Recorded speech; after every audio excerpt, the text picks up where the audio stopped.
Hello বন্ধুরা, তোমরা কি রোব্লক্সের ভয়েস চ্যাট এনেবল করতে পারতেছো না? নো টেনশন, আজকে সবকিছুর সমাধান করে দিব। তোমরা ফার্স্ট অফ অল তোমাদের বাবা মা বা ভাই বোন আত্মীয় স্বজন যারই আইডি কার্ড হোক সেটি তোমাদের সাথে রাখবা। তারপরে আমি তোমাদেরকে দেখাবো।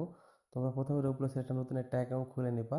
তারপর সেই অ্যাকাউন্টের সেটিংস ইনফরমেশনে গিয়ে তোমরা ইমেলটা ভেরিফাই করে নেবা। আর ইমেলটা ভেরিফাই করার জন্য একটা ন্যাশনাল আইডি কার্ডের প্রয়োজন। আর সেখানে তোমরা তোমাদের বাবা মা ভাই বোন যারই আইডি কার্ডটা হোক সাবমিট করে দিবা।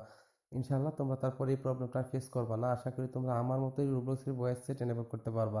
আমি এর আগেও 2টা ভিডিও বানিয়েছিলাম রোব্লক্স ভয়েস চ্যাট এনেবল করার জন্য। যারা পুরোপুরি ভিডিওটা না দেখে রোব্লক্স ভয়েস চ্যাট এনেবল করতে গেছিলাম তারা একটু প্রবলেম ফেস করছিল। আর তাদের বয়সই ছিল 13-র উপরে বানিয়েছে, যার জন্য তারা এই প্রবলেমটা ফেস করছে। আমি যে প্রসেসটা দেখালাম সেই প্রসেস অনুযায়ী করলে আশা করা যায় রোব্লক্সের ভয়েস চ্যাট এমনিতেই এনেবল হয়ে যাবে। আর সেক্ষেত্রে যাদের বয়স 13 বছরের নিচে, আমি আবারও বলতেছি তোমরা তোমাদের বাবা মা ভাই বোনের আইডি কার্ডটা সাথে নিয়ে রাখবা। আর ওই ইমেল ভেরিফাই করার সময় যে আইডি কার্ডটা চাবে সেখানে তোমরা সাবমিট করে দেবা। ইনশাআল্লাহ তোমাদের প্রবলেমটা আর থাকবে না।